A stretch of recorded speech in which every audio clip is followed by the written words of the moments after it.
de prueba en prueba. Hechos 14, 8 al 23. Recuerdo una alabanza titulada Caminando por la senda voy, que hace 22 años cuando la conocí ya era una canción viejita. Bueno, esa canción en una de sus estrofas dice: Caminando por la senda voy, de prueba en prueba, victoria tras victoria, caminando por la senda voy. Esa canción que en ese momento cantaba, lo hacía pensando que el Señor daba una victoria según las expectativas de este mundo. Éxito en esta vida, estabilidad económica y comodidad. Pero esas expectativas terrenales no se cumplen en la vida cristiana y no se cumplieron en la vida de Pablo y Bernabé, quienes vivían el verdadero de prueba en prueba, y a pesar de no parecer victoriosos a los ojos del mundo, ellos estaban seguros de su misión y de la victoria que Dios les daba salvando a las personas mientras predicaban el Evangelio. Ellos estaban convencidos que ya eran más que vencedores en Cristo. Estos dos, andando ya cerca del final de su viaje misionero, seguían enfrentando tentaciones, dificultades y oposición cada vez más agresiva.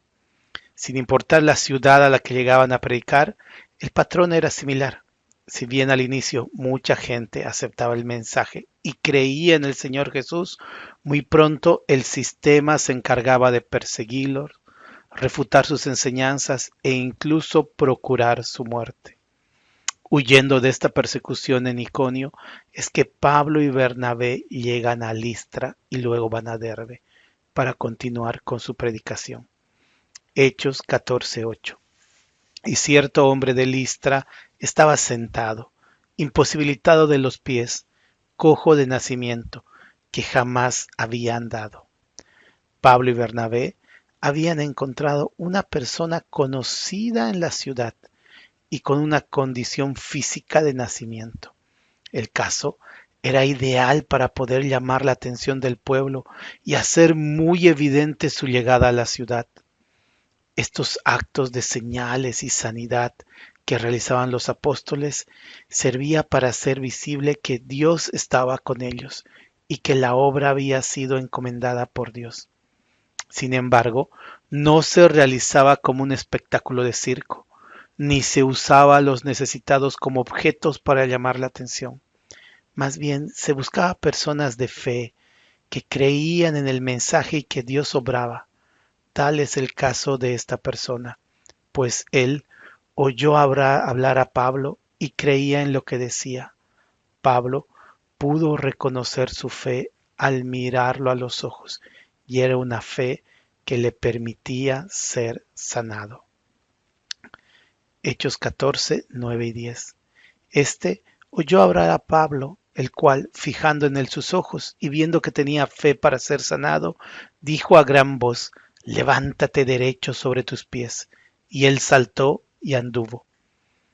Vemos acá claramente cómo Pablo no buscó un cojo como espectáculo de sanación y luego aprovechar la acumulación de gente para predicar desde una posición cómoda, sino que él predicaba el Evangelio y el necesitado escuchaba el mensaje, creía y buscaba ser sanado por fe.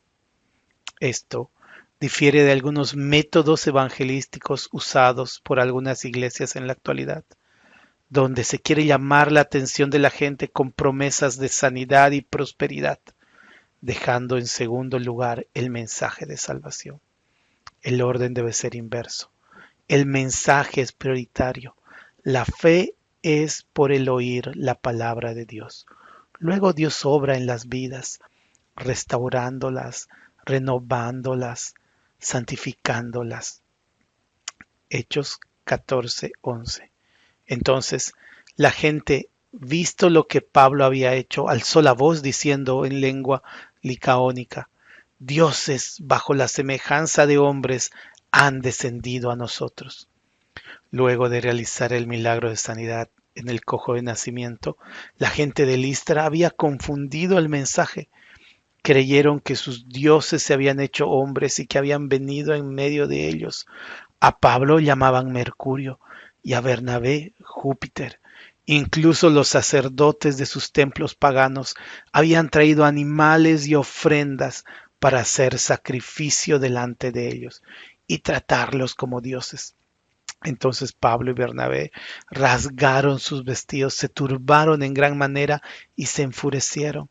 Trataron de explicar a la gente que ellos no eran dioses, que eran hombres, que justamente lo que predicaban era que el pueblo se alejase de estas costumbres y adoren al único Dios verdadero, creador del cielo y de la tierra, que pidan perdón a Dios, quien era el que les daba todas las cosas, quien proveía y sustentaba este mundo. Pero parecía que sus intentos fueron en vano. Hechos 14:18. A pesar de lo que Bernabé y Pablo dijeron, les fue muy difícil convencer a la gente de no ofrecerles sacrificios. Qué increíble.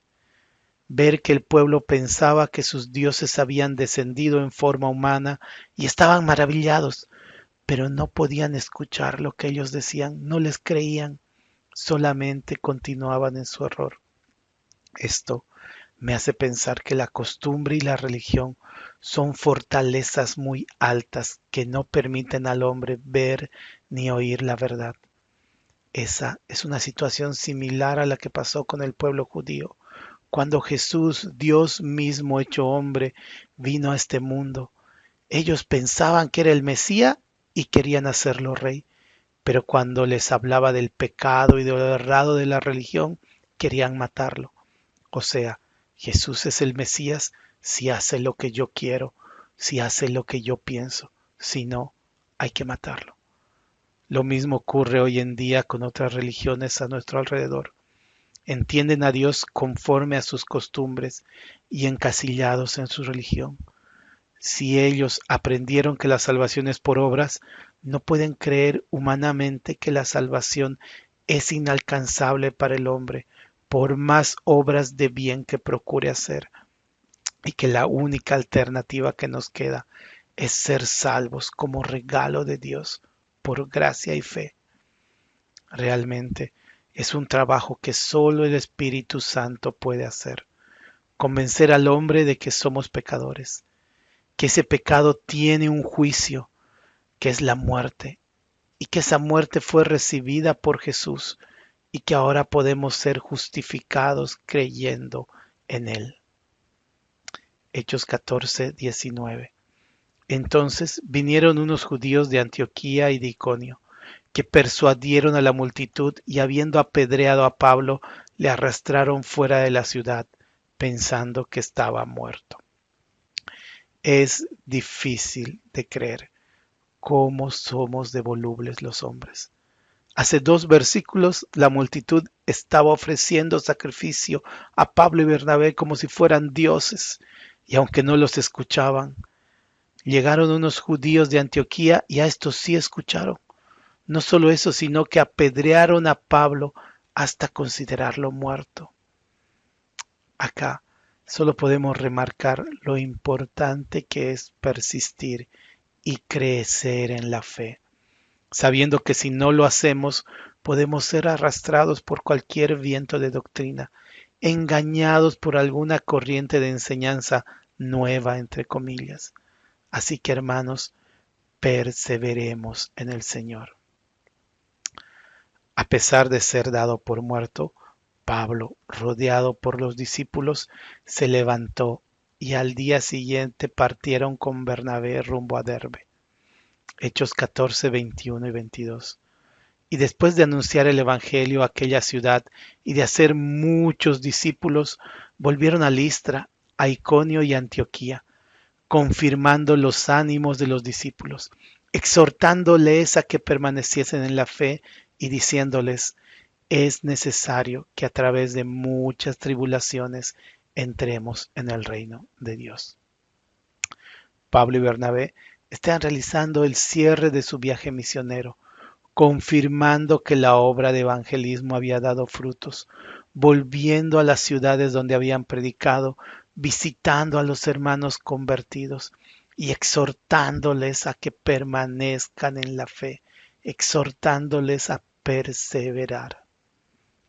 Me imagino qué duro habrá sido para los hermanos de esas ciudades saber que sus guías, sus líderes, Pablo y Bernabé, estaban dispuestos a dar la vida por el Señor, a dar la vida por cumplir la misión que Dios les había encomendado. Qué compromiso veían delante y qué compromiso asumían ellos.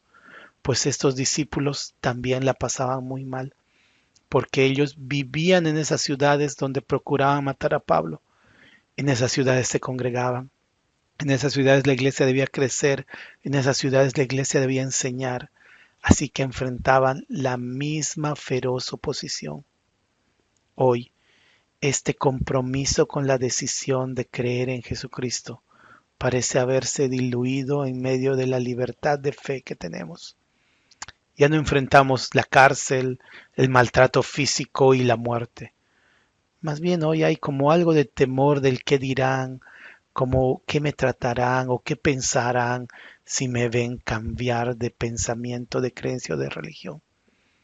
Al otro lado, tenemos además una ligereza de los que se proclaman perdonados o de nosotros que nos proclamamos perdonados, hombres y mujeres que expresan pedir perdón, pero que no caen en la realidad de que estábamos condenados a muerte y que ahora estamos destinados a vida eterna. Rápidamente se diluye la fe, la esperanza, la convicción y desaparecen de la iglesia. La diferencia es abismal y no hay medias tintas con esto. O lo entendemos y actuamos en consecuencia o no lo hemos entendido realmente. ¿De dónde nos ha sacado el Señor? De una condena segura de muerte. Así que actuemos en consecuencia, somos liberados. Considerando las tribulaciones leves y temporales que pasamos en este mundo, podemos decir esto de esta manera porque no son comparables con la verdad eterna de que entraremos en el reino de Dios. Hechos 14:23. Y constituyeron ancianos en cada iglesia, y habiendo orado con ayunos, los encomendaron al Señor en quien habían creído. Este versículo, casi perdido en medio del relato, es importantísimo, porque es la primera vez que se realiza el reconocimiento de ancianos en la iglesia primitiva. Pues con este acto de constituir ancianos en cada iglesia, estaban formalizando el ministerio de ancianato, estableciendo el liderazgo en la iglesia local y reconociendo que la obra era del Señor, no de ellos. Por eso los encomendaron, que la iglesia es del Señor y no del líder, que la obra la hace el Señor en cada uno de nosotros y en el conjunto en general. Entonces, considerando, hermanos, esa vieja alabanza con la que empezamos, de prueba en prueba, puedo asegurar que mientras perseveremos en la fe, siempre será victoria tras victoria, aunque al mundo no le parezca, caminando por la senda que marcó el Señor Jesús, que siguieron los apóstoles, que continuaron los primeros discípulos y que ahora caminamos nosotros por esa misma senda, caminando hasta que el Señor venga.